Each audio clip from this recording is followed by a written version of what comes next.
Okay, good morning, everybody. How are we doing out there? I hope everybody is well out there in internet land. My name is Brian Trippett. I am your front porch conservative.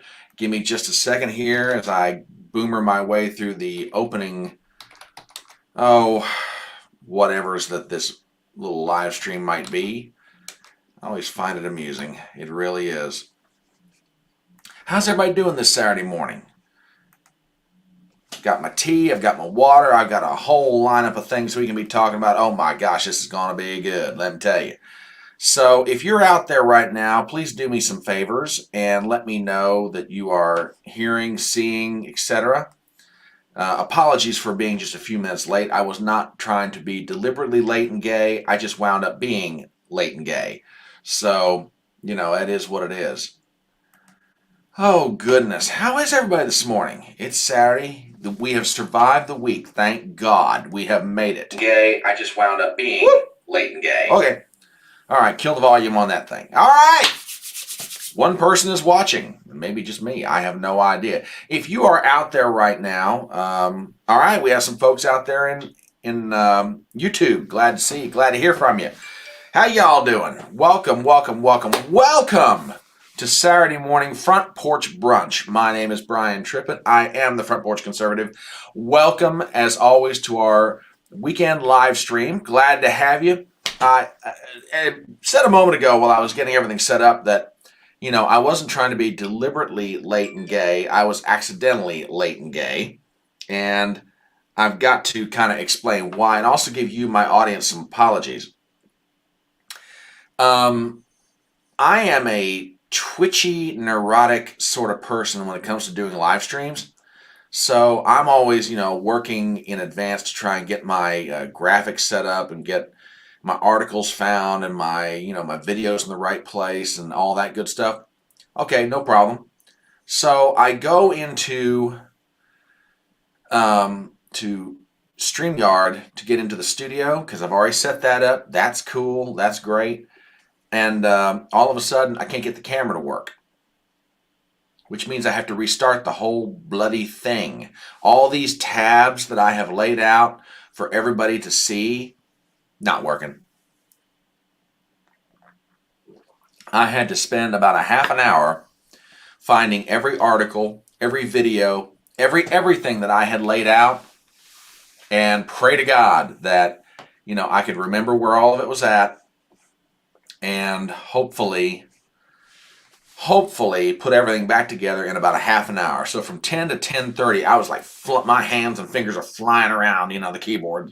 It's like, oh my God, find it. So, so if I'm a little bit late starting this thing out, I do apologize to all of you. Please do me a favor, as always. I know I always ask this up front of everybody who's watching. If you are out there right now, please do me a favor and let me know that you can see and hear me out there. I would genuinely appreciate it. I always feel like I'm flying a little bit blind with this, so you never quite know what you're going to get. So I'm hoping that if you are out there right now, if you're in chat, what have you, please let me know you're there. I would really appreciate it. It would be very, very helpful to me. So, we've got a whole lot to talk about this morning. Oh my gosh. There has been a million and one things happening out there in internet land and the world in general. And oh my gosh, it's all over the place. There's been a million and one things happening out there. Okay. All right. So, all right. Yeah, if you're out there right now, please do me some huge favors. I kind of need to hear from you. If you can see it, hear it, everything's okay, let me know that. It would be very helpful to me personally. So yeah, it's been a little bit of a wild morning. Okay. Oh crap. Okay. Hang on just a second, folks. I will be right back. I just realized something. So hold on one second. Be right back.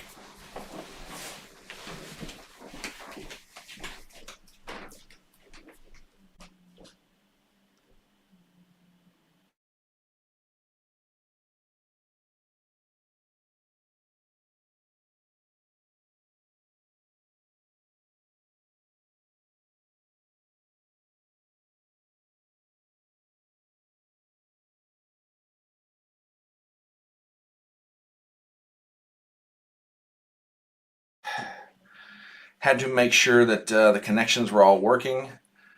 Okay, if you are out there right now, please do me a favor and let me know that we are connected. You can hear me, everything's okay, volume, etc. Blah, blah, blah, blah. So, yeah, I'm having a morning, as you might imagine. It ain't easy being me, let me tell you now. It ain't easy being me. So, oh gosh. Sorry about that. Yeah, it's been a bit of a wild morning so far. Anyway, enough about me. Welcome to Front Porch Brunch.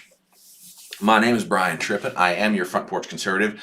This is that day of the week where we all kind of gather together to talk about the news, things that have gone on, because let's be perfectly honest about it. Y'all are out there right now. You've been humping it all week long. You've been running around. You've been taking care of wife, taking care of husband, taking care of kids. And you haven't had a chance to catch up on the news. That is my job. That is my job to help you. That is my job to try to present you some of the bigger stories that have gone on this week. We talk about them. We see what's out there, and we see if we can figure out and make any sense out of all of it. So that's why we're here. We're gathered together with our favorite beverage, as it might be. We are maybe some snacks, could be. But above all else, we're here to have some fun. We're here to enjoy each other's company and have a real good time doing it. And that is my hope in all of this. So if you're out there right now, do me a favor. Give me a comment in chat. That would really be helpful to me. Kind of like to know you're out there. And we'll get hope in all of this. So hold on. If you're out there. Oh, gosh. One of these days, I'm not going to boomer all this. I swear.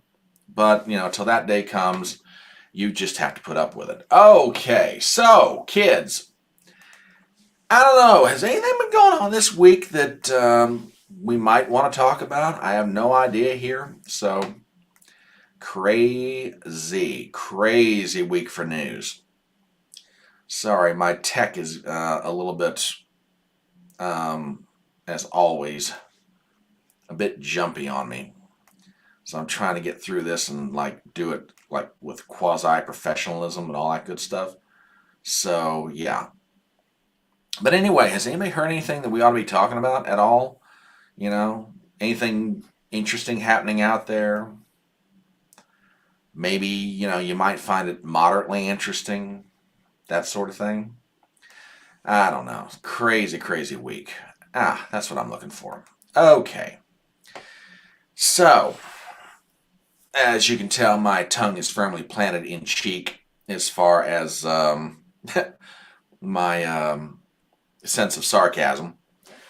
And if I sounds like I'm calming down right now, I am. I think I've got... Oh, Robert! God bless you, good sir. My first chat of the morning. Glad to see you, brother. Glad to see you. All right. Audio and visual are fine. All right, so on the YouTube side, we're good. All right, this is cool. Oh my gosh, we've got so much to talk about. All right, let's just dive right in. We've got 2 or 3 stories that I have tried to piece together as much information as I possibly could. Let's get to the big one that starts out everything. Let's start talking about our friends over at Fox News and their firing, maybe, of Tucker Carlson. Now, I use that expression advisedly, as I try to do with all things in life. So, what is going on here? I mean, really, what is happening? Do we really know? Do we really know what's happening at Fox News? Gonna be interesting to find out. Very interesting to find out. Now, I say all that, the supposed firing at Fox News of Tucker Carlson. So let us recap what happened starting Monday of this week, shall we? Now, everybody was starting their week. Even Tucker Carlson was starting his week. Even his staff was starting this week. And then they got a load of this. Fox News Media and Tucker Carlson part ways. Fox News Media and Tucker Carlson have agreed to part ways. We thank him for his service to the network and as a host, and prior to that as a contributor. Last program was Friday, April 21st. Fox News will air live at 8 p.m. Eastern, and starting this evening, and an interim host helmed by rotating Fox News personalities until a new host is named. Now, that little piece of news dropped at 11:30 on Monday morning, and ever since then, all hell has broken loose in the world of media. Now, I said at the very beginning of all this, was Tucker Carlson fired? Well, the reason that I'm asking that question is we're not totally sure if Tucker Carlson was fired. And the reason that I am saying that is there are reports coming out about what happened, why it happened. We don't really know. What I'm getting at is this. Let me show you some things. Some of this was in videos that I put out last week, so take a look at this. This is from the LA Times, and the headline, Tucker Carlson departs Fox News, pushed out by Rupert Murdoch. This sounds very familiar. And we read a little bit into this article. Tucker Carlson, a provocative conservative primetime host who sustained Fox as a ratings juggernaut, has been forced out by the network. Rupert Murdoch elevated Carlson from contributor to daily host in 2016. Carlson moved into a primetime slot in 2017 after the ouster of Bill O'Reilly, the successful longtime host who left amid allegations. Now, a lot has been made about how Tucker left. I want to play a little bit of an interview that Bill O'Reilly did on Glenn Beck's show the other day. And I found this to be very interesting. So give me just a second here. Like I said, I have had a bit of a morning, folks, so it's just been rough all the way around. I'm trying to get everything going the way I want it to go, and that usually is a recipe for potential disaster. So take a listen to this and tell me what you think. This might echo just a hair, but it'll stop in a second. Okay, so then tell me the story. What happened? Well, the company itself is in turmoil, not because of the Dominion settlement. They can well afford the $800 million because of people like you and me, which made them countless dollars in the past. So they had a $4 million war chest. It was the future lawsuits that led to Mr. Carlson's demise. And he didn't even know it, by the way. He had no clue.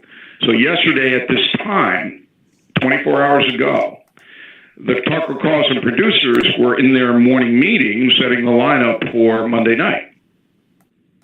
So all this bull about they made the decision on Thursday, last Thursday or Friday, it's all a bunch of crap. Okay, and well, they might have made that decision. No, they didn't, Beck. Wow. There's only one guy who can make that decision. Yeah, Rupert. One. That's it. Yeah. But nobody else had anything to do with this decision other than to tell him. Agree. Yeah, you should get rid of Carlson. Carlson didn't have a lot of allies because nobody does. There's no Tammy Wynette in television news standing by your man. No. Okay? No loyalty. If the seas get choppy, you drown. And they'll help you drown. They'll throw you overboard. So, anyway, the reason that Rupert Murdoch made the decision was because his lawyers, Fox News lawyers, are saying, we got a lawsuit by this producer who came in and taped everything. So what does that tell you? It tells you she came in with an agenda, perhaps a plan. All right. Okay, I want to stop right here for just a second. The person that Bill O'Reilly is referring to is a young lady named Abby Grossberg. Now, what he is stating is that, it's being reported that she taped certain things that were going on inside the production group with the Tucker Carlson Tonight Show. But I think her lawsuit's going to have a problem because there's a fact that's come out that a lot of people didn't know until now, and I want to show it to you real quick. This comes from the spectator.com. Take a look at this. Confirmed. Ex-Tucker Carlson producer suing Tucker Carlson has never met Tucker Carlson. Abby Grossberg's lawyers are reviewing 34 hours of recordings she made while at the show. Written by Amber Athey, the article reads, lawyers for Abby Grossberg confirmed to the Spectator that former Fox News producer never actually met Tucker Carlson in person while working on his show. Like many, quote, like many on the Tucker Carlson staff, Abby never met Tucker Carlson in person because he taped the show from his personal studios in Maine and Florida, and he did not visit Fox New York headquarters during her time there. Kimberly A. Catala, one of the attorneys representing Grossberg, said. Statements confirm a recent report from a former Fox News employee and complicates the story about Carlson, Grossberg, and the workplace environment on the show he hosted, as well as the lawsuit's alleged connection to Carlson's firing on Monday. Now, I will say this. If Rupert got rid of Tucker just because of this, I think he was short-sighted and made a mistake. Now, some comments about Rupert Murdoch. You can think whatever you want to about Rupert, okay? But Rupert is a very intelligent man. He might be amoral, and he might be an SOB, but he's not stupid. I said earlier in the week in one of my videos that I think that it had reached the point with Rupert Murdoch that he had what I call an accumulation of aggravation. It wasn't just one thing that did Tucker in with Rupert and Fox News and the board of directors and everybody, as it was an accumulation. This Grossberg lawsuit was out there, but there's also something else. And I want to go back to that Bill O'Reilly interview with Glenn Beck. So let me play this a little bit further and take a listen to this. As soon as I can make the magic happen, here we go. Not unusual these days. I'll tell you what, it's unbelievable what's happening in corporate America.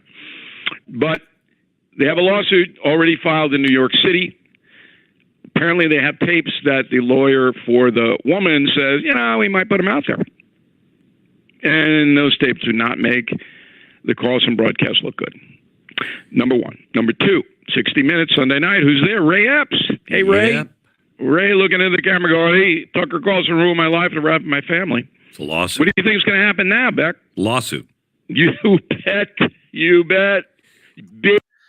Now, here I think Bill O'Reilly has a perfectly valid point, and that is that it is altogether possible that between the Grossberg lawsuit, a potential Ray Epps lawsuit, and the Dominion lawsuit that had just been settled, that Rupert's getting nervous. He goes to talk to some of the board members, and they're like, hey, Rupert, look, you had $4 billion before this settlement happened. You just shelled out $780 million to shut them up because of Tucker Carlson. How much more money are you going to wind up paying out over this thing? Are you really sure you want to hang on to this guy? So I'm of the opinion, and I think Bill O'Reilly is correct. And I give Bill O'Reilly a lot more credence than I do other people on this. Number one, he was an actual reporter that knows how to go make phone calls and take notes and actually do some digging to get some information. Number two, he is a former Fox employee. And number three, although the circumstances behind his departure were different than Tucker's, he's been through this ringer with Rupert Murdoch before. He knows how this bunch operates at Fox News. So when he says that it was a combination of the Abby Grossberg lawsuit and a potential Ray Epps lawsuit, and then I'll throw in the Dominion settlement, okay, I can believe him. But that sort of begs the question, doesn't it? Did Tucker Carlson get fired? We know he's not on the air. But did they fire him? Well, that brings us to another former Fox employee, and that is Megyn Kelly. She put out something on her show on Sirius XM this week that I thought was very interesting and very telling. So I'm going to play this, and you guys tell me what you think. And have a lot of thoughts about it. I want to, I think, break some news for you. Tucker Carlson hasn't actually been fired. What? What do you mean he hasn't been fired? Speak on, woman. He's still an employee of the Fox News Channel. What happened was Suzanne Scott called him, she's the CEO, on Monday morning and said he was not going to be allowed to do any more shows and that he had been kicked out of his company email. And now they're going to have to negotiate an exit. Now, let me back up a second. And this kind of makes sense. It was reported first thing Monday that the CEO of Fox News made the phone call to Tucker and said, "You are locked out of your email." That was reported, I believe, in the Intelligencer. And Tucker Carlson's asking why. She either won't or can't give him a reason. That has been reported in various places as well. Now, it's also been reported that Tucker has hired himself a lawyer, which I couldn't quite figure out the why, but we'll get to the lawyer angle of it in just a minute. So let's go on with this video. Some reporting to me suggests that she said it's going to be an amicable parting, right? Isn't it? And Megyn Kelly ought to know. Completely catching Tucker off guard. But Tucker's not fired. That's my information, that he still needs to negotiate the exit and that right now he's not free to launch a podcast or a digital show or negotiate with other employers. Now, that I think is a critical piece of information. Everybody is speculating. What is Tucker Carlson going to do? Where is he going to go? Is he going to go to Rumble? Is he going to go to Daily Wire? Is he going to go to Joe Rogan's Spotify? You know, the Spotify that has Joe Rogan's podcast on it. Where is this? Is he going to start his own website? Is he going to be his own independent man? Who knows? But he can't make a move until all this stuff with Fox is settled. And if it's an issue that Fox is still paying him, they're just not broadcasting him. I mean, in one sense, Fox has him completely over a barrel. The guy can't go negotiate with anybody else. He can't go out there and, do his own thing if he wanted to. Fox has the advantage of keeping him off the air, which means he can't compete against them. And the only thing is they still got to pay him money, which is about $20 million a year breaks down to every month. Okay, so we'll continue with this little video because I think this is very interesting. At all, because he's still under contract. They pulled his show off the air. They also fired his executive producer, Justin Wells. Yeah, we'll stop right there. It kind of glitched for a second. There's only a few seconds left. Okay.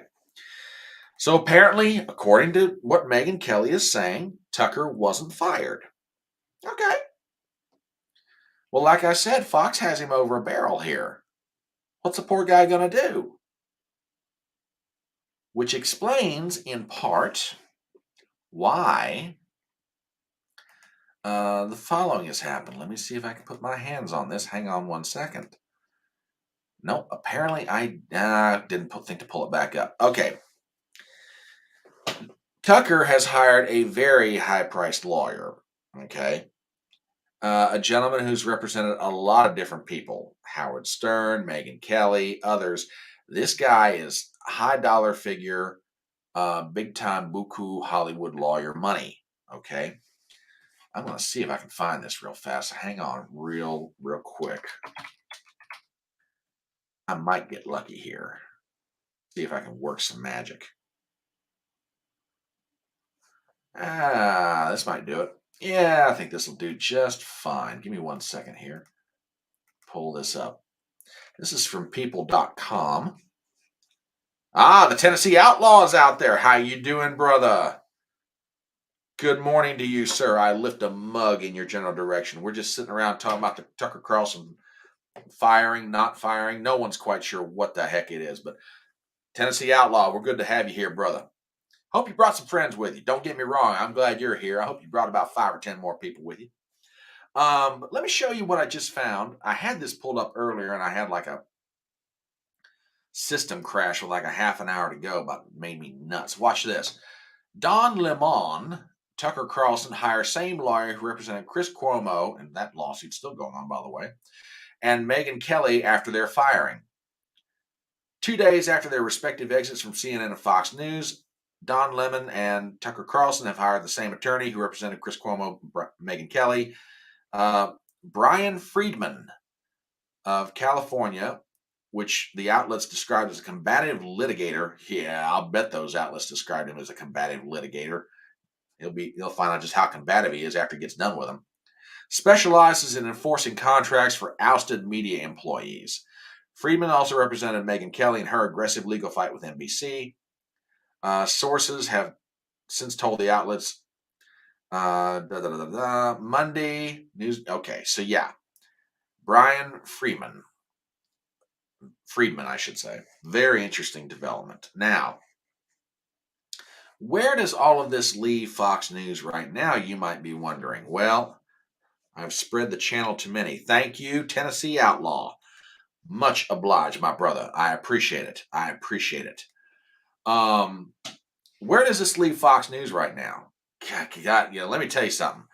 You talk about some people that are absolutely hurting right now. I want to show you an article I found. And everybody has made much about the fact that the ratings have declined for the 8 p.m. slot on Fox News. Now, let me also say something else. For anybody who is filling in right now for the departed Tucker Carlson, I genuinely feel sorry. I really do.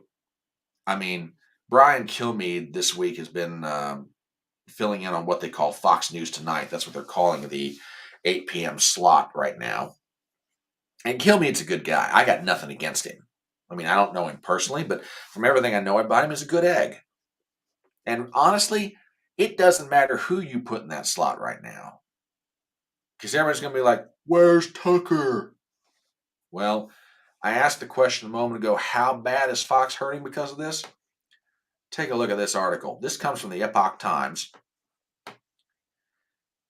Sean Hannity's ratings plunge after Tucker Carlson's news exit. Listen to this. Article written by Jack Phillips. Tucker Carlson's exit from Fox News appears to be impacting more than just the time slot he hosted for years on the network. Carlson's finale a week ago drew 2.65 million. That was on Friday the 21st, according to Nielsen. The data shows that Brian Kilmeade's substitute hosting gig for Fox News Tonight saw ratings of 2.5 million on Monday, 1.7 on Tuesday, 1.33 on Wednesday. Last Wednesday, Carlson drew about 3 million viewers. But the 9 p.m. Fox News program hosted by Sean Hannity drew about 2.5 million on Monday, 2 million on Tuesday, 1.7 on Wednesday. Laura Ingraham drew 2.156 on Wednesday, compared to, but with the past Wednesday, 2 days after Carlson was gone, she drew 1.55. In other words, week over week, she dropped about 600,000 viewers, somewhere in there. Jesse Waters' show saw a decline. For Wednesday, it saw an audience of 1.558, but the prior week, it generated 2.1 million. Ladies and gentlemen, this is one of those moments where Fox News, or I should say Rupert Murdoch, cut off his own nose and it's spiting his own face. Now, I will say this. I think, without being inside the head of Rupert Murdoch, and frankly, that's a 90-year-old skull that I do not want to go running around inside of, but I think, if I had to guess, the thinking among Fox News executives, Rupert Murdoch, the board of directors, etc., is, okay, we're going to bite the bullet here. We're going to fire Tucker Carlson or not air his program. Whatever they've done here, they've made the decision. We're going to ride the storm out and we're going to be okay. I have a question for Rupert Murdoch and the board of directors at Fox News. All right, you can do that. Who do you replace Tucker Carlson with? What? Yeah, I'll ask the question again. Who do you replace Tucker Carlson with? See, that strategy of yours only works in so long as when you come out the other side of the storm, you've got somebody that can take over that 8 p.m. slot, that can grow it back to the level that Tucker Carlson had it at, and maybe even take it higher. And that's the problem. You guys don't have anybody that can do that. You don't have anybody currently under contract with Fox, and I don't think there's anybody outside of Fox that you could get to do this. And if they were outside of Fox, after they've watched what you've done to Tucker Carlson, I don't know that they'd ever sign a contract with you. You would have to pay them Fort Knox to get them to sign up with your network. Now, let me back up a second. I do want to say something with regard to the talent that is currently under contract at Fox. And this applies to any number of people whose names you would think of automatically that come in and fill that slot. Jesse Waters, Shannon Bream, Greg Gutfeld, maybe, if Gutfeld even wanted it. Brian Kilmeade, others, okay? First of all, every last one of them, to a man and to a lady, okay, I think are very talented individuals in their craft, okay? I have no reason to think they're anything other than professional as far as work. I've never seen a bad word written about them as far as their professionalism, as far as their talent. Personally, I am inclined to think, to borrow the old expression, they're good eggs. They're decent people. And again, I have no reason not to think that. I've never seen anything written about them that suggests that they're bastards or bitches. Okay?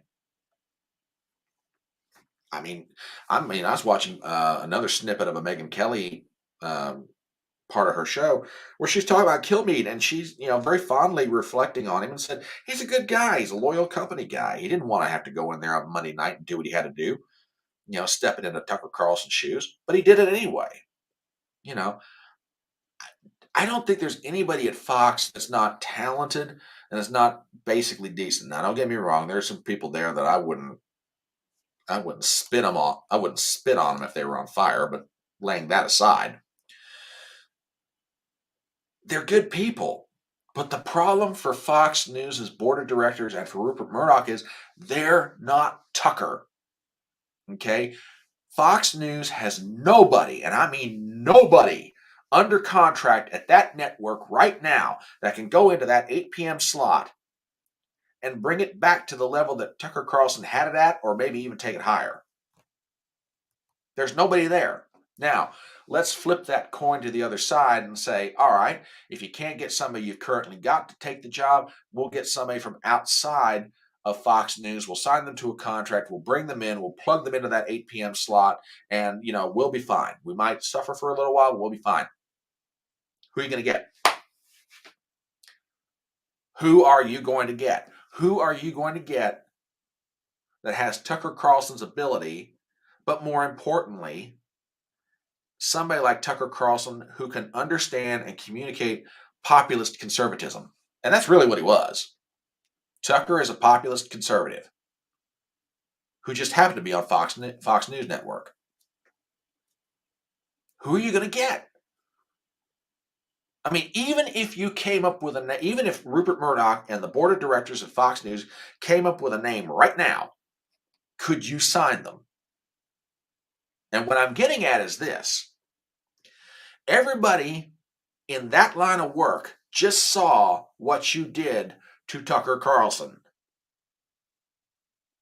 Now, even if you opened up the checkbook and went and borrowed money off Fort Knox or a few other places around the world to make this contract work, they're going to be sitting there saying, I don't know, man. I really don't know. Do I really want to do this? Hey, there's something to be said for not only the professionalism of the talent at Fox News, but there's something to be said for how Fox News conducts its business. And everybody, God, and the world just saw that if Rupert Murdoch wakes up one day and decides, screw you, you're out of my network, you're gone. Contracts be damned. Professionalism be damned. You're gone. Because there's only one person at Fox News that, can stir that drink. And apparently the Tennessee Outlaw thinks it's me. Oh, dude. Yeah. Okay, first of all, Rupert would basically have to write me into the will to get me to do this. Okay? Let me tell you something. That'd be one big contract. Let me tell you something else. I better have complete content control over everything that's said on my show without interference from the brass at Fox News. Okay? I'm just telling you that right now. But thank you very much. That is putting me in some very heady company that I don't deserve to be in. So that's what's going on currently with Tucker Carlson, Fox News, and the fallout. So it's a wild ride right now, man. Completely a wild ride. So we are sort of at let's call it kind of the top of the hour. Welcome to Front Porch Brunch. I see there's some folks over there on Rumble. How you doing, my Rumblers? Welcome to the show. If you're out there, and I know that Robert's checked in, I know Tennessee Outlaw has checked in, but if you're out there on Rumble right now, God love you. We're glad to have you.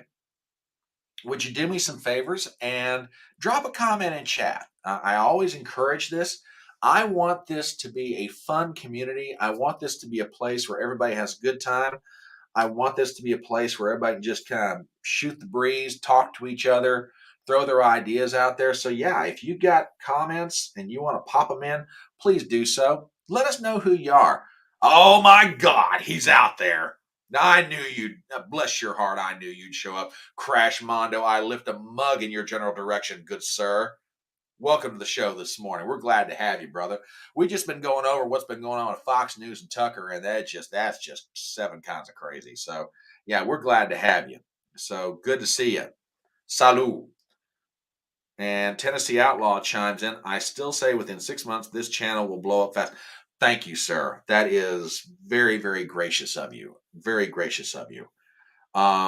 So yeah, we're getting ready to transition to our next story. So if you've got friends, do me a favor. And I know that Tennessee Outlaw has been out there talking, and but if you got friends right now, send them a text, shoot them a tweet, whatever. Tell them to come on over. We're just around. To borrow an old Southern expression, we're sitting around shooting the shit.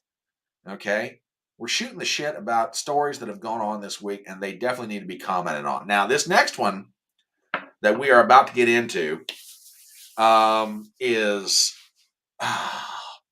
normally I do not get into this sort of thing, but we've got some serious drama between a couple of conservative titans, if I may use that word. We got some interpersonal drama. We've got private lives being splayed out in public for everybody to see, for better or worse.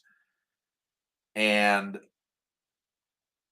I think a lot of this just needs to be commented on just in general. So what am I referring to? Well, let's just get to it. Steven Crowder. Now, I will confess some things up front. I have not watched Crowder that much. I've known about his name kind of off in the distance, but I've never I've never really, followed him that much. shooting the shit like the old guys outside the store. Yeah, that's right. That's right. If it's summertime, they're outside the store. If it's wintertime, they're inside by the stove. You absolutely got that right, Tennessee outlaw. That's exactly how it rolls. Steven Crowder. I know the name. I have followed him briefly. I think Steven Crowder is a very talented individual. I think he has definite conservative takes on issues. Now, the funny part about what we're about to get into with this whole Steven Crowder thing, this doesn't necessarily have to revolve around his conservative views. It doesn't necessarily even revolve around what's going on. It has to revolve around his personal life. And yeah, Tennessee, I kind of feel like the same way. I don't know that I'm ready not to trust his character. But I agree with you. I think there's a whole lot more in the story. So let's get into this. And Steven Crowder on his show on Monday, and I'm going to play this, let you see it, and I'm going to we'll comment on it at various points. Trust me. So here we go. Well, I guess let me be clear here. I have been living with a proverbial boot on my neck for going on years now. Since 2021, I've been living through what has increasingly been a horrendous divorce. Now, let me say on the outset, to be clear, there is no infidelity, any kind of physical abuse. Really? Now you decide to do this to me? Come on, baby. Don't you dare.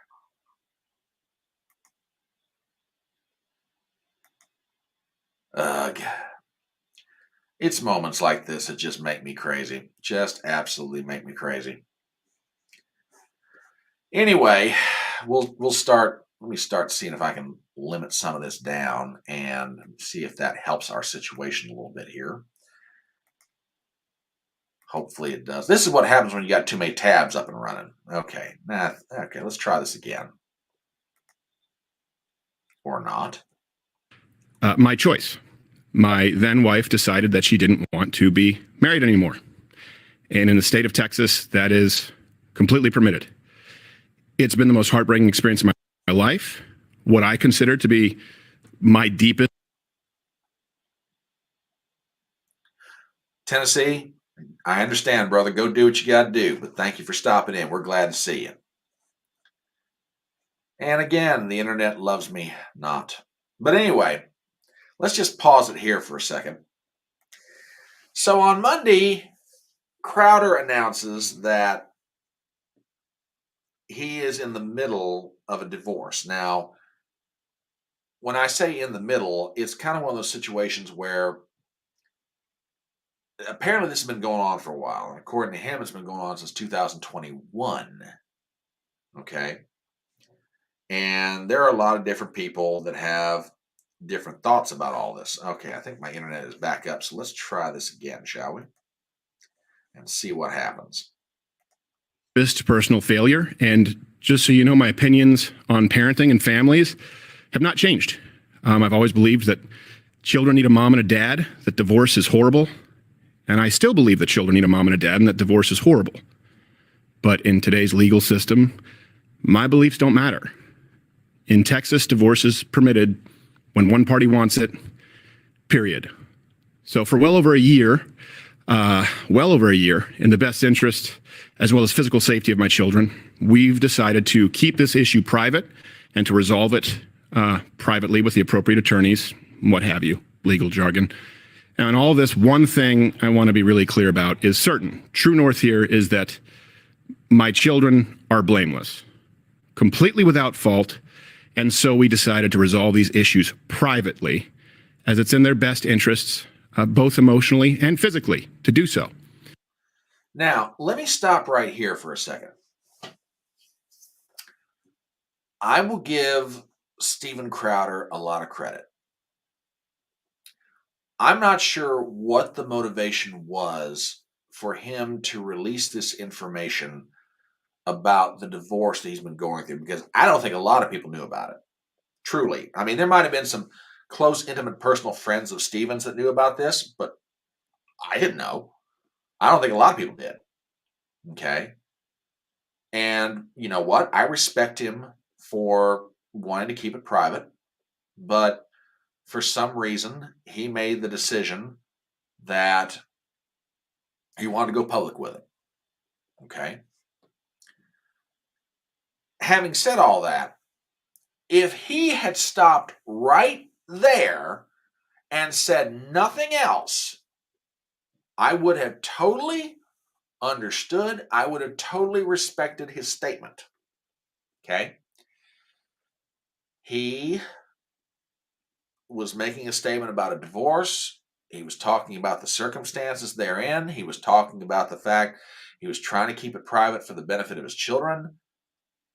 He's talking about what fault there is, yada, yada, yada, etc.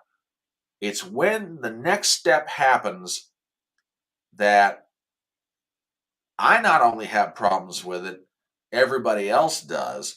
And now, having said that, let's listen to the rest.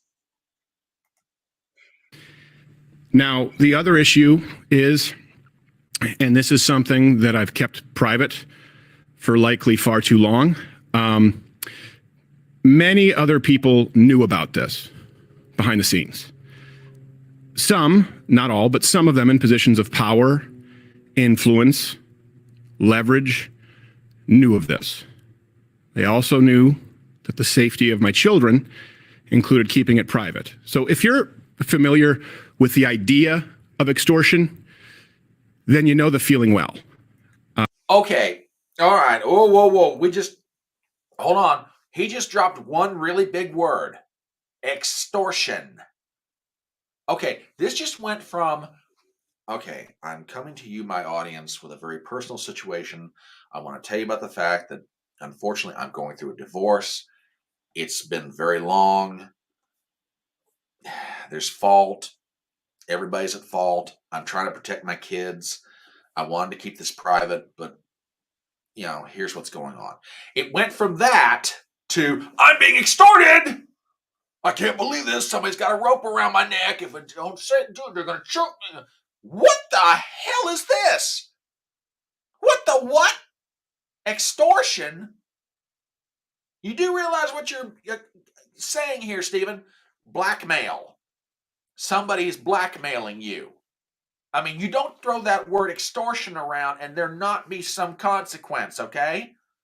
So, all right, now that I've climbed down off the soapbox a little bit, let's continue here, because it's the who he infers is extorting him is the remarkable part about this. So take a listen. Now, some of these threats were so thinly veiled that I'm frankly surprised you didn't all guess immediately. Stephen has a lot. Oh, did you hear that voice in the background, ladies and gentlemen? Did you hear who that was? Yeah. Not just a voice. We get a picture. Going on, I guess is the best way to say it. He has a lot going on, and that should be clear because people don't do stuff like this if there's not a lot going on in their lives. I would like to implore my audience and everybody that isn't paying attention to the situation not to condemn him, but to pray for him. Sometimes people need a prayer. Sometimes people need a scripture. Stephen purports to be a Christian. I am unsure at this moment if it is my place to say more than that.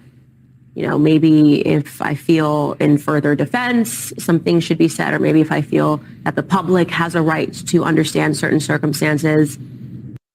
Whoa, whoa, whoa. This just got spicy. You went from, I'm telling you about my divorce, and I'm very sorry about it too, I'm being extorted, and then you drop the villain into all this.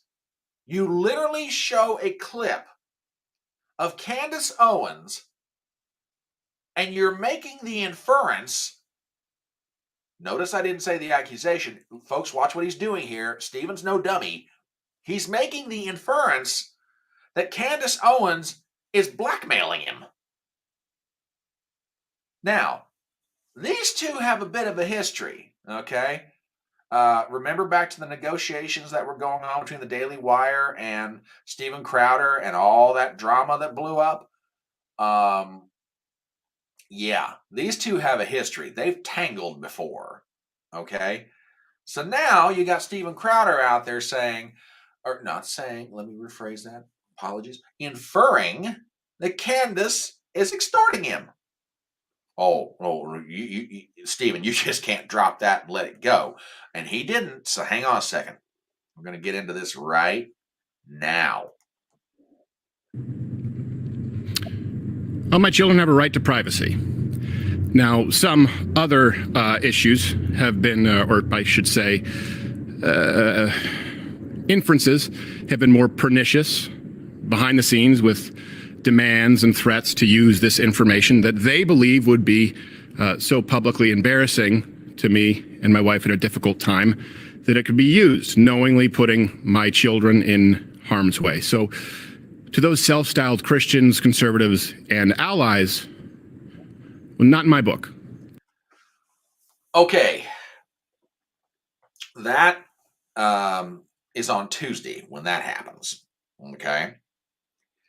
So we've got an announcement about a divorce. We've got an accusation of extortion.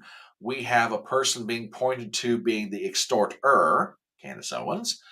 And we have Stephen being like, yeah. Well, needless to say, as you might imagine, this is not going to stand. I'm going to show you Candace Owens' response. Take a look at this. And I will read this verbatim. This is off of her Twitter page. Steven Crowder accusing me of extortion is so patently insane that it honestly makes me question how there are still people who cannot see how thoroughly undone he has become. This is not stable behavior. He is a man on a spiral. Outright bizarre and concerning. She continues in this tweet thread. If you are going to use your children as human shields to block people from digging further into your divorce, please do so without inserting me into the narrative. To remind people, the video Stephen used in his show of me was a video of me responding to Stephen's first set of bizarre attacks against the Daily Wire. Stephen is not the victim. He never was the victim. He's just a bad person who continues to burn a lot of people. So that's Candace Owens' response to the whole thing. Now, that's all on Tuesday. And as in most things in conservative circles, there's a lot of back and forth going on between this bunch. And that's Wednesday when the back and forth and the goes on.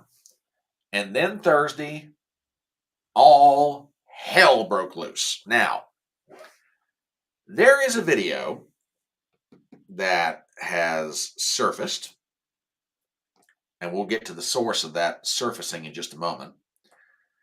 I'm going to play you some, if not all of this, and I'm going to do my best not to engage or interrupt in this, okay? I will say a couple things about this video before we ever get started. Number one, apparently, whatever the circumstances were that led to Steven Crowder and his wife Hillary filing for divorce from each other apparently had been building over some time. Now, that said, when you see this video, we don't know where they are in that process. Okay? We don't know, was this, at the beginning of the end? Or was this near the end of the whole thing before they finally went into court and said, I'm done with you? Okay. Number two, you're going to see from this video that his wife is very pregnant with a child or children. Okay. So that said, this sets up, and I'm going to I don't know if we're going to play all of it, but we're going to play a good healthy chunk of it. So I want you to take a look at this. I'm going to do my best not to comment, but I want you to see it for yourself, make your own opinion, and then we're going to talk about it. So that sets it up. So here we go. Because I drew a boundary. I drew a boundary. No, you just did it. I drew a boundary of abusive and cruel. You were not taking the car. Because if you refuse to do wifely things, then I will go pick up the groceries. There's no groceries. I do have Steaks, wood pellets, my grill. I know it's an unreasonable request, but I'll go do it. How about you first? Hillary, how do you respect the man? Yes. How do the man respect? How do the man receive love? No.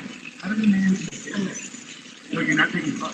Stephen, You're not taking the car. Stephen, You are not. then I taking will ask them to pick me up. Would you like me to ask? Oh, that's right. Is that correct, Stephen? Get an Uber. Okay, Stephen, I can't. Feeling some constraints? Stephen. Like I can't Stephen. go. Listen to me. You want to walk out right now? Listen to me. I can't go to the gym. I can't go to my parents. I can't call my friends. I can't be home. You're gonna take the car and leave me here. Hillary, just think of how boxed in you've made me. What do you need me to pick up? I'll get it. I'll be back when I'm back. No, that doesn't work either. You'll be back when you're back. That doesn't work either. See, Do you understand the difference between my life being set to the second and you're going to be back till I'm back? Stephen. And making it work. The only way out of this is discipline and respect. It's the only way out of it, and we're at an impasse. We are at an impasse. Good. Because you can't have any discipline or respect. Stephen. Yeah, there you go. You throw your hand, you give up so easily. I don't give up, Stephen. Hillary, Stephen? you give up so easily. I I just said the only way out of this is discipline and respect. You said, then we're at an impasse. Stephen, no, we are at an impasse, okay? I love you, but Stephen, your beast is sick.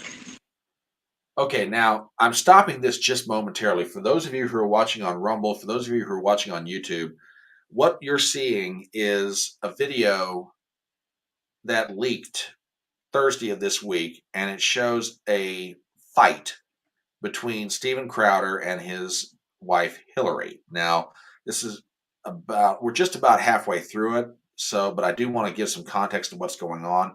I'm going to try and play the rest of this uninterrupted, and then we're going to make some comments about this, okay? So hang on. We're just about through it. Watch it. Watch it. Fucking watch it. I'm gonna let go. I'll get what you need me to get. And I need some space. We need to just stop and baby for a little bit. Okay? I love you. I love you very much. I don't love you. That's the big problem. I've never received love from you. And the fact is, when I go, look, I need you to do A, B, C, and D, you just be disciplined about it. You go, no. But I love you more than life itself. Okay. Put on some gloves. No. But I love you more than life itself. That's not fair. That's not fair, and it's disingenuous. Hillary, you're right. We're at an impasse. Become someone, listen to me, day in and day out, worthy of a wife. No, not as a wife. I didn't say as a wife. Hillary, come on now. I'm not gonna engage. I'm not gonna engage anymore. I'm gonna go. I'll text me what you need. I'll get you what you need. I love you. I'm committed to you.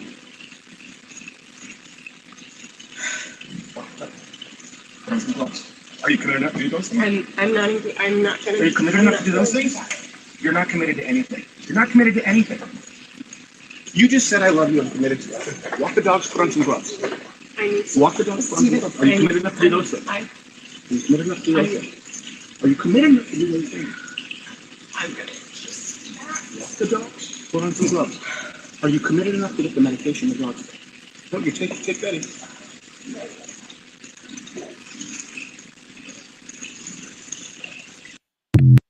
Okay. That's the video. That's the one that dropped on Thursday. And like I said, it was like a bomb going off. All hell's broken loose. Okay. Before we go further, Leanne 1971 with a comment on Rumble. She is right, talking about Candace Owens. I used to watch him, talking about Steven Crowder, but Crowder really just seems to be coming undone. You know, Leanne, I can't disagree with that statement. Now, I said a moment ago before we started that video that we didn't know at what point they were in the dissolution of their marriage, not the legal dissolution. I'm just talking about the unraveling, the undoing of it, okay? Quite obviously, she's pregnant with their children, or one of their children. And quite obviously, this is Stephen and his wife Hillary, and all that. We do not know the context of what led up to all this. And don't get me wrong. Do not get me wrong. I am not saying this in any way, shape, or form excuses Stephen Crowder's behavior. He's being, pardon my French, he's being an asshole. Okay? When you're sitting there looking at the woman who is the mother of your children and saying, I don't love you, I've never loved you, I've never received love from you, I don't care, what else may be going on. I'm sorry, Stephen, you do not have the right to act like this. I don't care how big a conservative media influencer you are. With all due respect, sir, you do not have the right to act like this. Okay? At all. And I'd say it if it were Stephen Crowder. I'd say it if it were a guy who was the guy riding the back of a garbage truck, or any occupation anywhere in between. You don't get the right to act like this. Okay? I may be just a lowly little, starting out social media content creator, but dude, I don't know what you were thinking in the middle of all that, but I guarantee you one thing. You weren't thinking. Okay? You were not thinking at all. Oh, it was twins. Oh, she was pregnant with their twins. Okay, according to Leanne, 71 on Rumble says that she was pregnant with their twins. Okay. So she's pregnant with their twins. Y'all are having a fight. It's a very ugly fight. And you're acting like this. Now, there's a lot of context to all this, okay? There's a lot more to get into. But I'm watching this behavior from him toward what will soon be his ex-wife, who's pregnant with their children. Stephen Crowder, in that moment, sir, you were an ass. How could you possibly? I mean, for the love of God, drive your wife to the grocery store, if that's where she would need to go. I mean, seriously. The steaks on the grill can wait. I mean, I'm not gonna lie. I just watched that video for the first time this morning, and I'm rewatching it again. So my reactions are a little bit raw, and I apologize.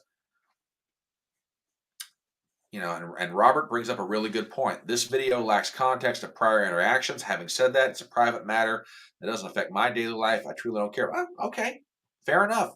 Fair enough completely. I understand completely. But may I point out, Crowder's the one that started making this thing public.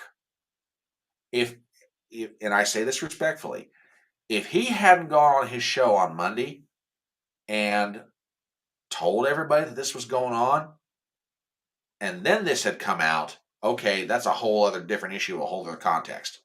But Robert, I can understand completely where you're coming from on this, dude. I understand. I get it. But may I respectfully say again, Crowder's the one that made this thing public. Okay? So, as you might expect, Candace Owens, having seen that video, has a few comments to make about it. And I just want to play you some of her reactions. So give me just a second here to find this. If I can, because all of a sudden my Twitter just blew up on me right after I had this whole thing set to go.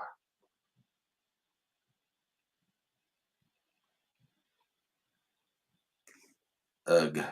I think I just found it. Okay, here we go. All right. She's got some reaction to this, and I will play some of it for you. Okay, because there's some things to think about in all this. So that is both heartbreaking and infuriating for me to watch. I cannot even comprehend how any man can speak to a woman like that, least of all when she is 8 months pregnant. And sadly, that isn't the worst part of that correspondence. The journalist that dropped this video is Yashar Ali. He dropped this as well as a Substack entry accompanying it. On the Substack article, he wrote, "Moments later, off camera, Stephen Crowder, by his own admission, would lose control and scream at his pregnant wife in a threatening tone, quote, 'I will f you up,' end quote, which led his wife to flee their home. She then sent a statement, which I want to be very clear. This statement I knew was going to come out. I didn't know any of this information. I had no idea there was a video or there was any evidence. I did know that their family was thinking about issuing a statement, and Hillary Crowder did issue a statement. And I'm going to read you that statement in its entirety because it's important. I think it reveals a lot of the lies that Stephen has been telling publicly to his audiences. Question. Now, were they planning on releasing that statement based on what he did on Tuesday, or was this in the works? I've got a reason for asking that, but we'll get back to the statement. It reads, Hillary is currently living alone in Dallas, apart from her family and support system in Michigan, and is focused on taking care of her young children. She is not prepared at this time to speak about her divorce becoming public or the misleading statements made by Stephen about their relationship. The truth is that Hillary spent years hiding Stephen's mentally and emotionally abusive behavior from her friends and family while she attempted to save their marriage. She was the one who was asking to work on their relationship to keep the marriage intact for their unborn child. In June of 2021, Stephen left their home to pursue elective surgery. Live streaming can be tricky, and sometimes trying to find the right... That's very important. I want you to remember that. I'm going to come back to that point. Hillary urged him to get the help he needed to address his abuse with the hope that their marriage could be saved and they could peacefully live together as a family. Instead, Stephen refused to do so and chose not to be with his wife during the birth of their twin children. After the birth, Stephen bought a townhouse and left their home permanently. Hillary was not aware that Stephen hired a divorce attorney and asked his assistant to cut Hillary off financially. There is significant documentation substantiating these facts. I want you to remember that portion as well, because that's another lie that Stephen has told publicly. We hope that Stephen will cease from speaking publicly about these personal matters in an untruthful manner. We also look forward to there being full transparency in the legal process, so there is fairness and accountability for the actions that caused the divorce and to ensure the outcome is what is in the best interests of the young children. I would first like to go back to that. Okay, so I wanted to play that to primarily put the wife's statement out there. Because, all right, for some reason, Stephen Crowder chose to go public with his divorce on Tuesday, and somewhere between Tuesday and that video being shot on Thursday, the soon-to-be ex-wife, issues a statement, and Candace Owens gets a hold of it. Now, there is another part to this, and I want to play it, move up to it, and you start getting everything in position here to make that happen for you, my audience. There we go. So I want you to listen to something because I'm going to have some questions about this. And this is a little further into Candace Owens's response. Now, I'd like to get into some other portions of this article, which I think are really important. The writer has a bunch of audio files and text messages that were sent to him that he was able to review. Hold it. Stop right there. How did this reporter get a hold of these text messages and videos?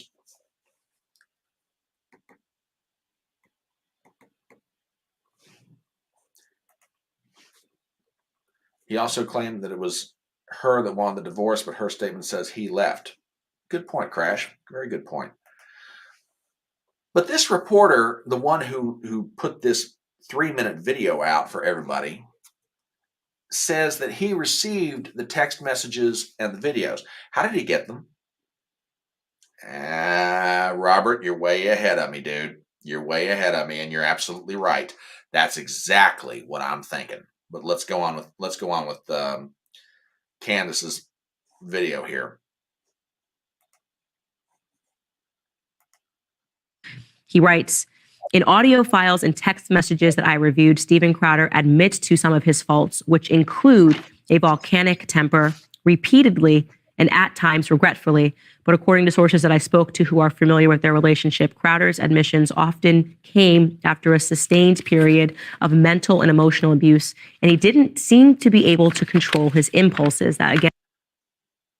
Okay, so everybody's thinking the same thing here. Robert's chimed in on it. It's the legal team. Crash is like it's family, the lawyer, or both. Yeah, Somebody leaked this stuff. I'm sorry. Somebody has leaked this. Now, I'm not going to get into the motivations of the why. All we know is it was done. Okay? And if this is supposed to be a private divorce and everybody has kind of agreed to that, then why is this stuff getting leaked? I mean, I think I know the answer to this, but I'm just asking the obvious man on the street question. Okay? Who's leaking it? Why? And unto what benefit? Like I said, I think I know, but it's worth asking. So I'm going to play one more snippet from this video. It runs just a little over a minute, but it's got some very pertinent questions, regardless of what you think of Candace Owens, regardless of what you think of Steven Crowder. This is an interesting question that she brings up. So hang on one second. We'll play this.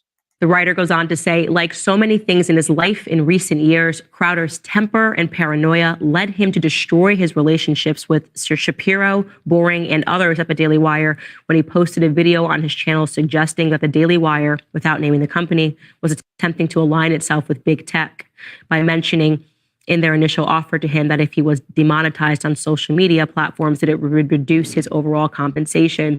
Well, again, going back to the pattern, it's not just the Daily Wire. It's David Landau. It's Sven the Computer. It's Jared Monroe, formerly known as Not Gay Jared, people that are locked into NDAs and are not allowed to speak about the abuse that they endured by Steven Crowder.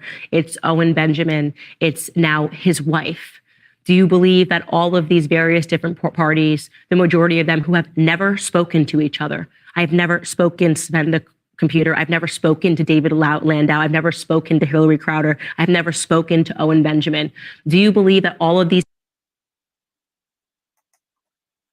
And while that thing is spinning, that's a real good question. So hang on, here comes the rest of it. People, as is the paranoid narrative that Steven Crowder is presenting, are working maybe in collusion with big tech to try to destroy him, or do you believe it's plausible that Steven Crowder is?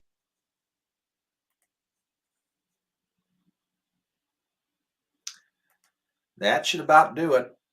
Look, there's been criticism leveled at Candace Owens for various reasons over the years as well.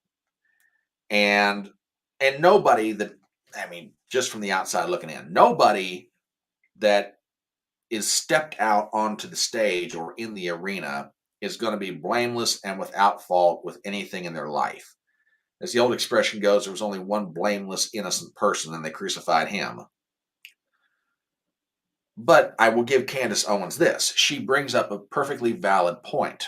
For people who may or may not be defending Steven Crowder and saying, oh, this guy's being attacked, this is nothing more than a plant, this is a plot to take him down, yada, yada, yada. Yeah, okay. He's burned bridges with Ben Shapiro.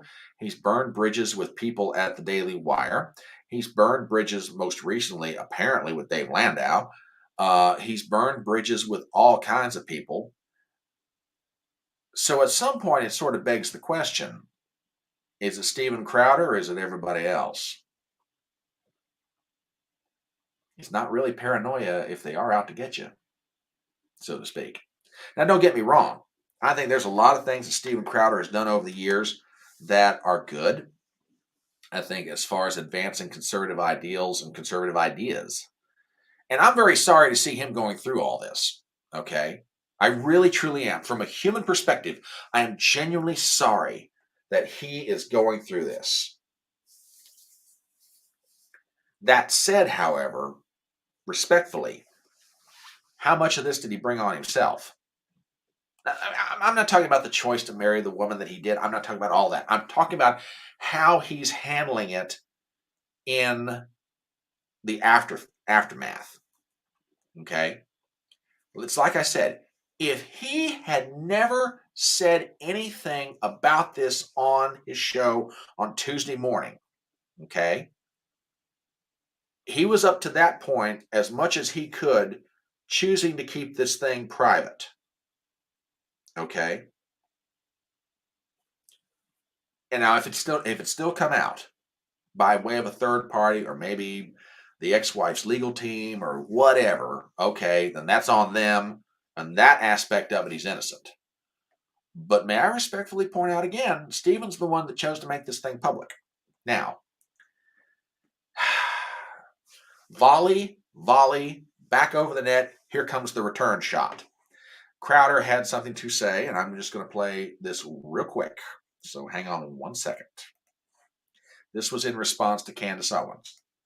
I commented on my ongoing divorce on Tuesday, requesting privacy in the best interest of the family, but also by court order agreed upon by all parties. Look, broken marriages are ugly, and in them people do ugly things. Myself, of course, included. I would never claim otherwise. You better not after that video.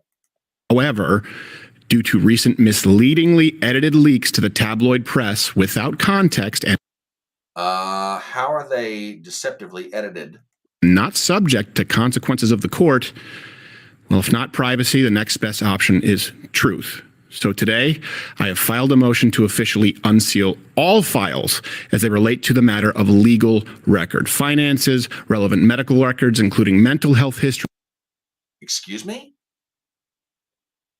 Your evaluations, depositions, and any motions or sanctions from the courts of Texas. I will not be leaking private marital information to the press. Are you saying someone did? But if the privacy agreements are not respected by all parties, I will address all that is a matter of irrefutable legal record in full context next week. Okay. Oh boy. Well, let's break some of that down, shall we? All right, so Stephen Crowder seems to believe that somebody leaked it. Somehow the video was edited. Maybe. I'm not saying it's not possible. I am most certainly not the most tech-savvy person in the world. It's possible someone could have taken that Ring video and chopped it up. So I'm not. But with you dropping some kind of a hint of mental health records, again, sir, that's an inference. And again, I get, for the sake of your kids, that you don't want to drag this thing out or drag it through the mud. I mean, granted, you and your now soon-to-be ex-wife may not love each other, but I also respect the fact that, you are two human beings. Maybe you're trying to be decent toward her and not go into something that no one really wants to discuss, but somebody ticked you off. I don't know. This is not good for these individuals involved in general. This is not good for anybody, for any reason, on any level. And it's my hope that this gets settled quickly. When I mean this, I'm talking about not just the question of Stephen Crowder's divorce with his soon-to-be ex-wife, but also this gets put behind everybody. There are bigger issues to focus on. Much more substantive and consequential issues, which one of them we're going to get to here in a minute. So yeah, we're sort of almost near the top of the second hour. It's about, I've got 11:51 a.m. Eastern. And Leanne from Rumble, I got some comments over here. Sorry, I haven't had a chance to read them, but let me put these in here real quick. And said he was having elective surgery, but Stephen had a very serious heart surgery. That is true. That is absolutely true. And I didn't go into it. But yeah, from what I understand from watching his own video, that he was having an issue of problems with his heart. It wasn't elective. He needed to do this or else the poor man was going to die. And then Leanne 1971 also says Hillary had a very bad postpartum depression. And, bless her heart, I'm not taking that away from her either. Very, yeah, there's a lot going on here. And I just think it's bad all the way around. I just hope I hope everybody involved in this is able to settle it amicably and put it behind them, because there are bigger issues that are going on. So anyway, as we get ready to get into what's probably going to be our final issue of the morning, if you're out there, thank you for stopping by. Hit a thumbs up on the video. if you've got some friends that, while we've got time left on the show that they think they would enjoy this, shoot them a text, shoot them a tweet, say, hey, come see this idiot in a hat come comment on something, Um, as anybody who's watched this live stream now so far will realize, I am like a bit of a techno idiot, Gen Xer with boomer tendencies, as I like to joke around. If you really want to watch somebody fun, mess up live streaming, here's your chance. Okay. So, but yeah, for everybody who's watching, both on YouTube, on Rumble, on Twitter. Thank you for stopping by. We're so glad you're here. And Leanne, thank you for commenting. I love you folks on Rumble, but bless your hearts, you're quiet. You don't need to lurk. Really, I don't bite. But we're glad you're here. Everybody who's here. So thank you. Thank you for putting the word out about this live stream. We're going to keep on doing this as much as we can. So yeah, you guys are cool. God bless you for everything you are and have done. And I'm always appreciative of anybody stopping by the front porch. So let's get into our last issue of the morning from the previous week. Turns out there's going to be an election for president next year. I know, it's shocking. It's not like no one's talking about it. Yeah. So after much speculation and ballyhoo and everything else, our current occupant of the White House, Joseph R. Biden, has made it official. He released a campaign video this week talking about the fact that he is running again. And I'm not going to play the whole video for you, number one, because you might have actually had breakfast this morning and I really don't want to make you upchuck. So there's that. Also, it's very dull, to be perfectly honest. Now, I know for people who've actually seen this video, like, oh, it's peppy, it's got me. No, it's dull. It's boring. It's boring. It's trite. It's awful. They're just lazy, Democrats are. And Biden's the worst of the bunch. But there is one aspect of it that I will play, and then we're going to start making some comments about the perception in the video and the reality on the ground, because there's some stuff that's come out in the past few days and weeks that I think speak volumes to what this upcoming presidential election is going to be like. So, play a little bit of a snippet from this campaign announcement by Joseph R. Biden, and we'll get into what it all means in just a moment. So,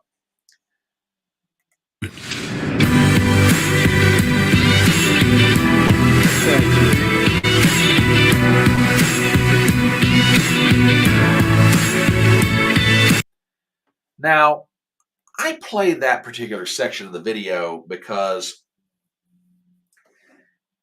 they are definitely trying to make Joe Biden's campaign high energy. And what I'm getting at is, it's not so much they're trying to make the campaign high energy, they're trying to make Joe Biden look like he's high energy. Did you notice that run into the room that he had? With peppy music behind him and he just stepping right along. Okay, let me point out some things to you that his campaign, the Democratic Party, and the media in general don't want you thinking about. You do realize that if Joe Biden wins, is reelected, and not inaugurated for a second time to serve a second term, on the day of his inauguration, he will be 82 years old. The oldest president in the sitting president in the history of the United States. Now, for the record, I have nothing against individuals who are of an advanced age, a seasoned age. My mother is alive, blessedly. She is 86 years old, and even though she has her ailments and infirmities, I think my world is a better place for having her in it. So I have nothing against people who are seasoned, so to speak. And I have nothing against people who are seasoned being leaders in our country. I think there is something to be said for accumulated life wisdom and life experiences that you can apply to the practical application of government or the governance of the nation. That said, however, there is also a point at which age starts becoming a negative factor in the people who govern the country. And when it comes to Joe Biden, it was obvious before he was ever elected president that his age was becoming an issue. So this campaign video, I'm not surprised by it at all. They're trying to make Joe Biden look like he's very energetic, that, he's on the top of his game, he's ready for a second term. I mean, he even closes out the video with the phrase, "Let's finish the job." My question is, what job? Screwing over the American people? But that's for another video for another day. I would like to show people who maybe have not had a chance to see some things related to polling out there in America. That what the campaign is trying to portray versus the reality on the ground are two vastly different things. Now, here's what I'm talking about. This is a poll, well, a story actually from Fox News. Take a look at this. Half of Democrat voters in key early primary state don't want Biden to run for re-election. Now, what state are they referring to, you ask? From the article, according to a new poll, Biden grabs only 25% support among likely Democrat voters in New Hampshire. Let me read that again, ladies and gentlemen. According to the new poll, Biden grabs only 25% among likely Democrat primary voters in New Hampshire, when respondents were offered a list of possible 2024 contenders. Ladies and gentlemen, I don't care if you're an incumbent, and I don't care if you're a challenger for an open presidential seat. If you're only getting 25% support in New Hampshire, you have enormous problems on your hands, which New Hampshire factors in very importantly, but we'll get to that in just a moment. Let me show you some other things. Here's a headline from Breitbart. 1/3 of Democrats say it is likely that they will vote for a third party in 2024, according to a survey by Rasmussen. Here's another poll for you. Try this. 22% of Democrats are excited about Biden's 2024 campaign, and the hits just keep on rolling. Here's another one.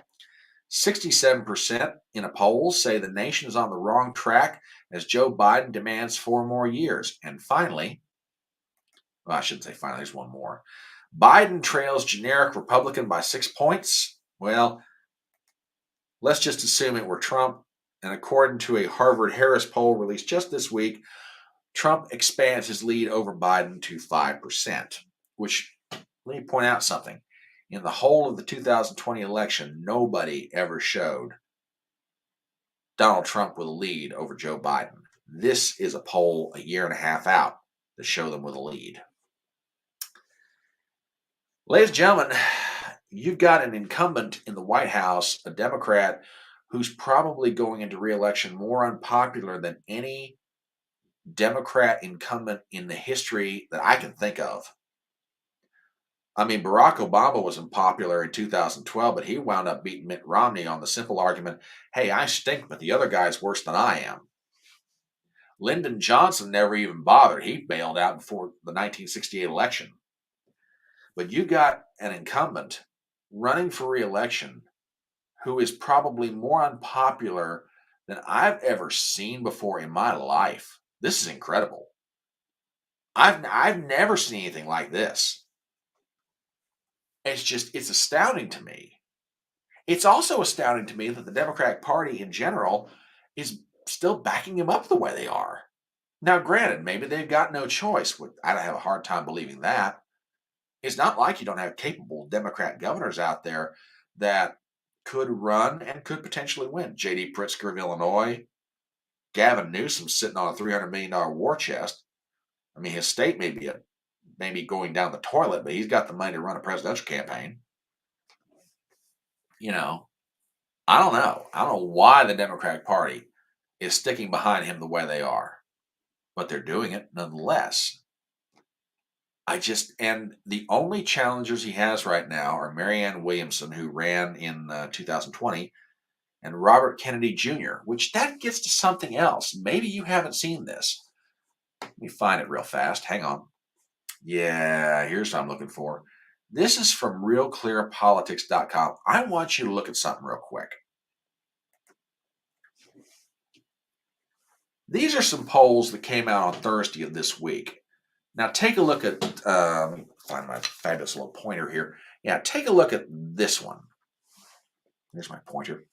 Cameras, I got to get used to them. Biden, 62%, according to Fox News. RFK Jr. 19, Williamson at 9. Together, they make up about 28%. Oh, Biden still got the lead. Yeah, but that's not the point. And I'll get to the point here in just a second. In an Emerson poll that came out same day, Kennedy has 21, Williamson has 8, and Joe Biden has a healthy 70. Now, all of y'all are sitting out there saying, yeah, but Biden's still got the lead. Biden's going to be the nominee. You're missing the point with all due respect. Joe Biden is hurting. He's bleeding support inside his own party.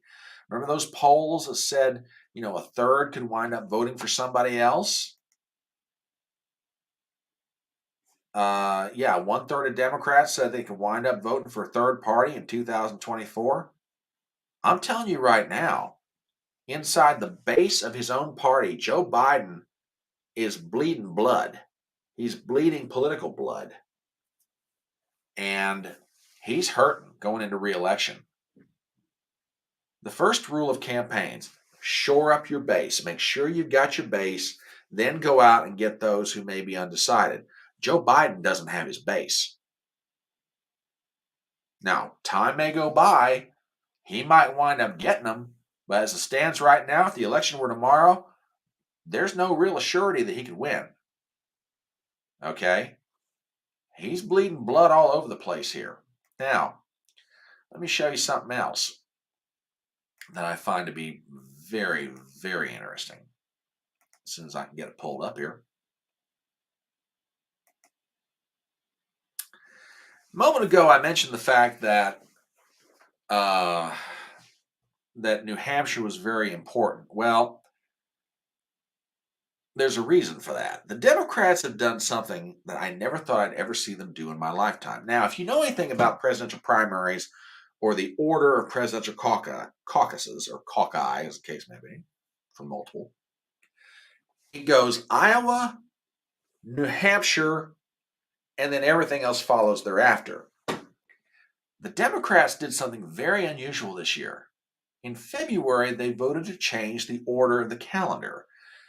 As opposed to Iowa being the first caucus, New Hampshire being the first primary, they've made South Carolina the first primary. Now, you ask the question, why did they do that? Well, you have to think back to history. Joe Biden in 2020 got his rear end kicked in Iowa and New Hampshire. That was when he was running as a challenger to Donald Trump. Now he's running as the incumbent. Now, every state in America is different as far as how and what you campaign on. But New Hampshire and Iowa are very similar in one respect. You have to go out and actually meet people. Well, everybody does that in the campaign front porch. That's true, but not like Iowa and not like New Hampshire. If you ever want to get an education in retail politics, go to those two states and see what happens. Okay? Because you have to meet people, you have to go into local diners, you got to go to the local feed store, you got to, go to the local restaurant, you got to go to the pancake festival. It is the ultimate in retail campaigning. People are going to see you and they want to shake hands with you and they want to know what you're all about. You can't run a bunch of campaign ads in that state and make it work. It is the ultimate in personal politics. People want to get to know you. Now, Joe Biden has been running for president for years, going all the way back to 1988. Then he ran again in 2008. Then he ran in 2020, finally won. I said earlier that his age was starting to become an apparent issue. Now, you take that and you couple it with two different states that want to meet you face to face, get to know you, see how you operate up front. If you're the president's campaign staff, do you want to put Joe Biden in either of those two states, have them be the first caucus and the first primary state, and have your incumbent president potentially be embarrassed? Really? And if you're wondering what I'm talking about, take a look at this. This is from NBC News. I found this to be fascinating. Why Biden may have to forfeit the first contest in his reelection bid to Marianne Williamson or RFK Jr. Listen to this. Joe Biden just announced in his reelection campaign that he's running, but he's already on track to sacrifice New Hampshire's famed primary to a fringe rival like Marianne Williamson or Robert Kennedy Jr. The unusual situation is one of Biden's own making. Thanks to the new primary calendar, the new Democrat National Committee ratified at the behest in February, which seeks to demote Iowa and New Hampshire and prohibits candidates from campaigning or even putting their name on the ballot in a state that jumps the line. The problem is New Hampshire and Iowa, both of which Biden lost in 2020, plan to disregard the DNC and hold their contests anyway, most likely forcing Biden to forfeit the first unofficial contests of 2024. Everybody's always said that New Hampshire was a very flinty sort of a state. Well, boy, ain't that the truth. And Robert, you are absolutely right. Personal interactions are highly underrated. They matter to voters. They're underrated to certain political politicians or political operatives. A lot of political operatives, they just as soon throw money into a campaign, run a bunch of campaign ads on radio or TV, and be done with it. Not in Iowa, not in New Hampshire. Those interactions matter to voters. And Robert, you are absolutely right, my friend. Absolutely right. And I appreciate everything you're doing for the algorithm, by the way. I just saw your comment over there on Rumble. Bless you, brother. But yeah, those interactions matter. And now you got Iowa and New Hampshire looking at the Democratic National Committee, flipping them the equivalent of the bird and saying, screw South Carolina, we're going first. And if you don't like it, disregard our results. Now, take all that, add it together, and you begin to understand the panic that's starting to set in Bidenville. They don't want their guy to be embarrassed. He's got enough mental and physical problems right now. And now you've got the potential for him to be embarrassed in both states that would like to have their traditional position as the first caucus and the first primary. They're not going to get that because the DNC is trying to protect Biden by switching everything down to South Carolina. They're mad about it. But even beyond their anger at being, passed over, you've got a man who does not have the best A game anymore, being asked to run for re-election at 81 years old. The Democrats are desperate to protect him. That's why they've done this. Matter of fact, let me show you a video. This is an interview between Brian Kilmeade and Victor Davis Hanson. Listen to this. I'm going to play just a snippet of it. Victor, I've never seen a rollout quite like this. It was negative, and it was essentially saying, you might not like me, but you must fear Donald Trump and Ron DeSantis. That's the message I guess I was supposed to read. Yeah, well, he had no other recourse, Brian, because he's debilitated and he's not going to be a regular candidate. He's a prop, a construct, an artifact. And so he had the cover of COVID in 2020. He'll find some other reason, but he will not campaign vigorously. And in 2020, he outlined an agenda with no detail because he knew it would be scary. Now he has an agenda that was reified, and it turned out to be horrible and terrifying, so he's not going to mention it.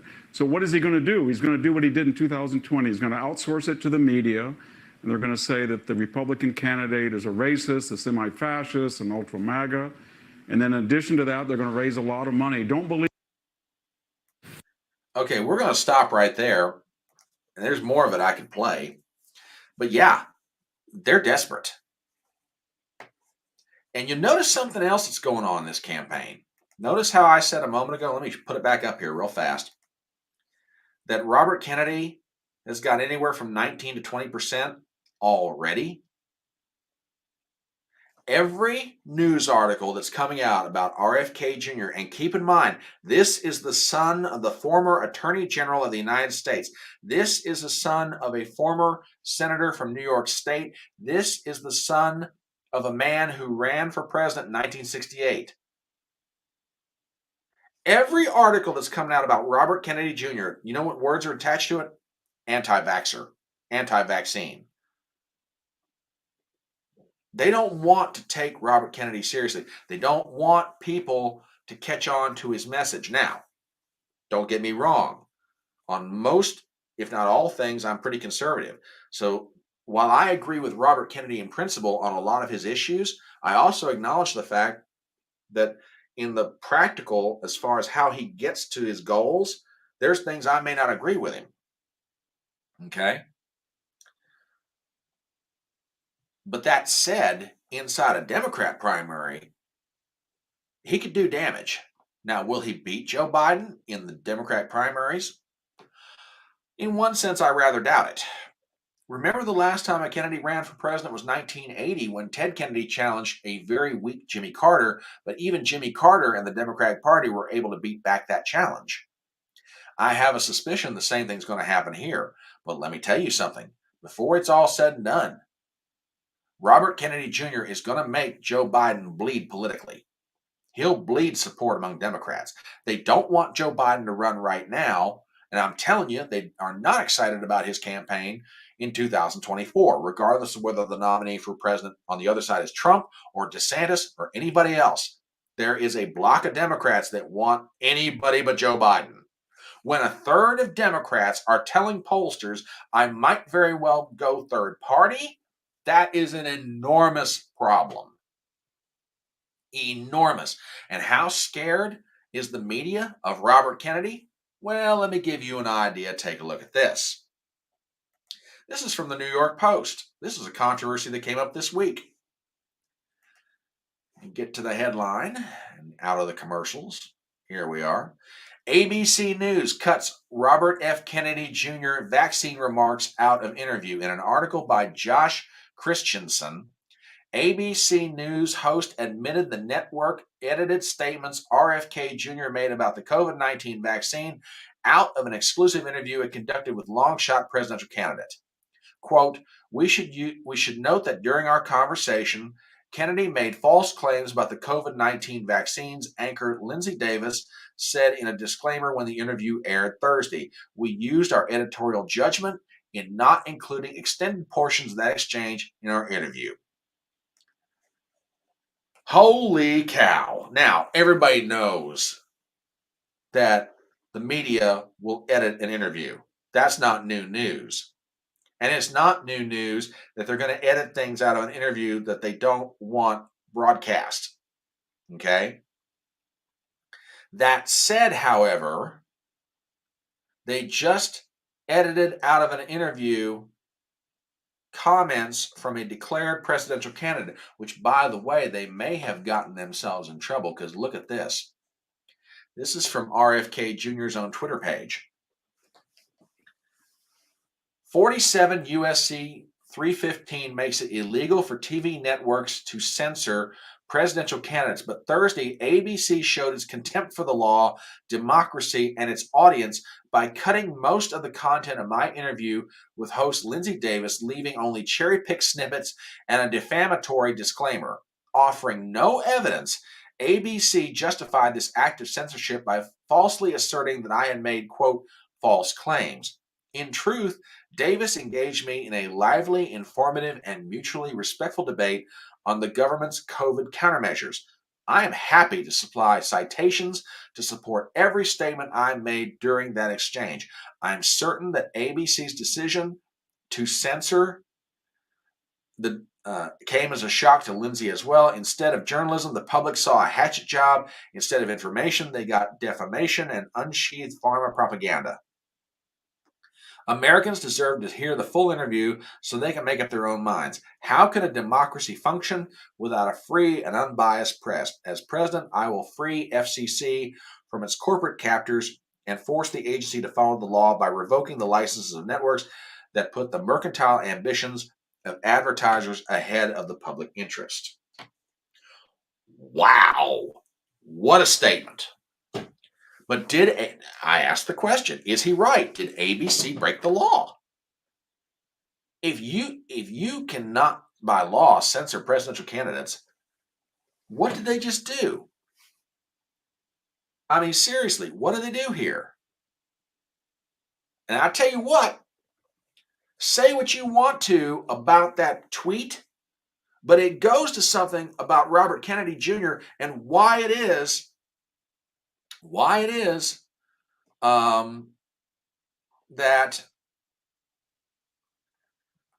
that they are scared to death of him. Did you listen to the intelligence of that statement? Now, maybe he had a staffer write it. I don't know. But for one thing about RFK Jr., he's no dummy. Put him on a stage with Joe Biden and let them debate. It's going to be a slaughter. An absolute slaughter. We have a very interesting comment, which I'll pop up here. The Admiral says, after John betrayed the mafia and Kathleen is betraying George Lucas, I don't trust any Admiral, I salute you, sir. I salute you. And I can understand why you don't trust Kennedy. Hail the Front Porch Conservative. Hail the chat. Good afternoon, Admiral. Good afternoon, sir. But you begin to see why the Democrats are so desperate right now to protect Joe Biden. It's like I said, you put RFK Jr. on a debate stage with Joe Biden, and Joe Biden is going to look like a bumbling idiot. Even more so than when he was back in his day in his good mind. I am telling you right now, this is a protection racket, which granted, you expect a political party to go out of their way to protect their incumbent in the White House or in the Senate or in the House. But this is different than that. This is a whole different level. This is off the chain crazy what they're trying to do here. So I don't know. I don't know where this goes from here.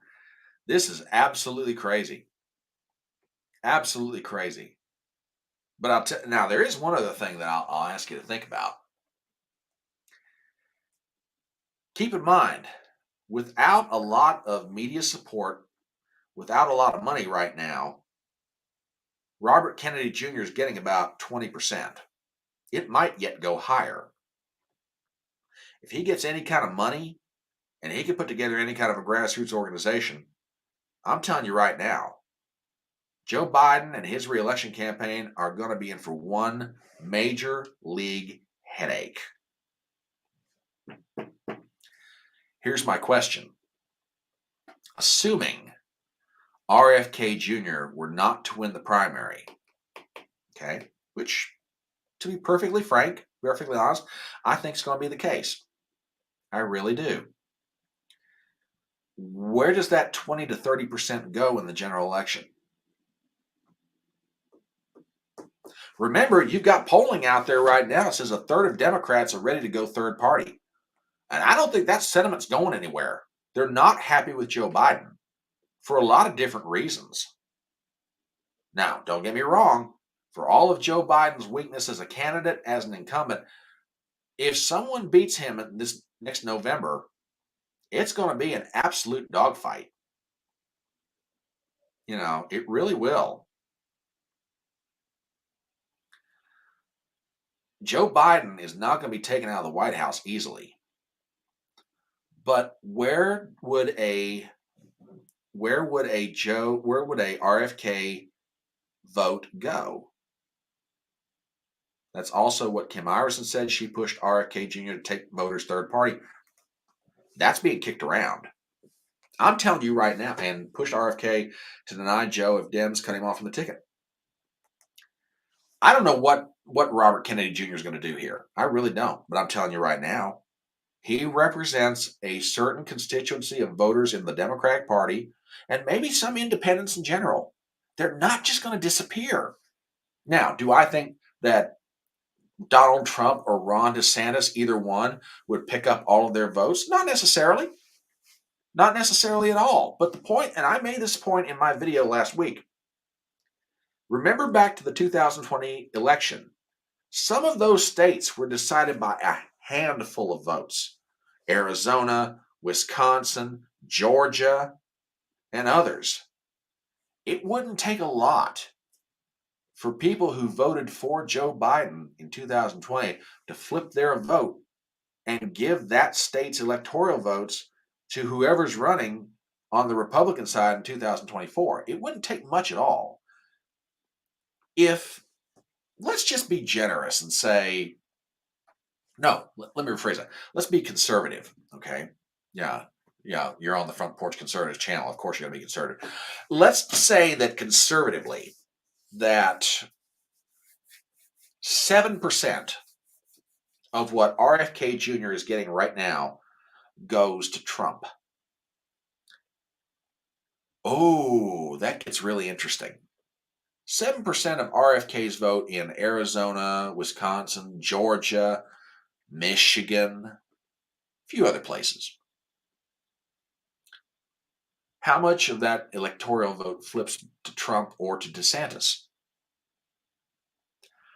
I'll even give you something crazier than that as we get ready to wind up the show. What if Donald Trump took RFK Jr. as the Veep? Oh, that's crazy. They'll never do that. Ladies and gentlemen, it's being talked about.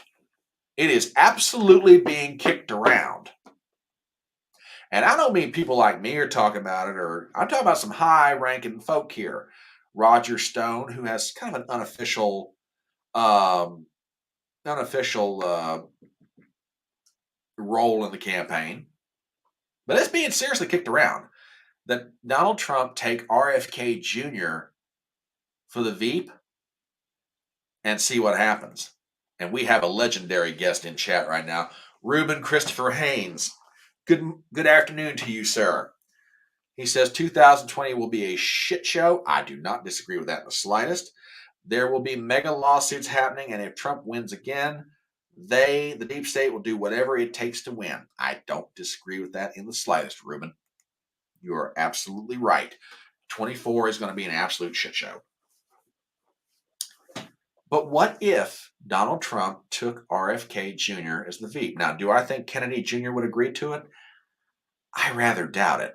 The other consideration is where RFK is at on certain issues, I don't know if you can get certain members of the Republican base to swallow on that idea and get them to vote for him, even though it's Trump at the top of the ticket. But I got to admit, it'd be a fascinating possibility. And I'll go out on a limb right now. If it's a Trump RFK Jr. ticket, even with, let's call it election fortification on the part of the Democrats, I don't know that ticket loses. I really don't. Because if you take 15 to 20% of Joe Biden's vote away from him, he's done. He might still win the popular vote, but he won't win the Electoral College. I'm telling you right now, I know we're a year and a half out and people aren't necessarily thinking about it, but God, this is going to be fascinating. Absolutely fascinating to watch. So that's Front Porch Brunch. Got a few minutes before we officially wrap it up. So I want to thank everybody who stopped by this morning. Robert, as always, the Admiral, Tennessee Outlaw, Reuben Christopher Haynes, a hat tip to you. Leanne over there on the Rumble side, bless you. And bless everybody who stopped by. We're going to do these every Saturday morning, barring something that might prevent that from happening, but every Saturday morning from 10:30 to 12:30. So if you've got friends of yours that you really think would enjoy this content and these conversations,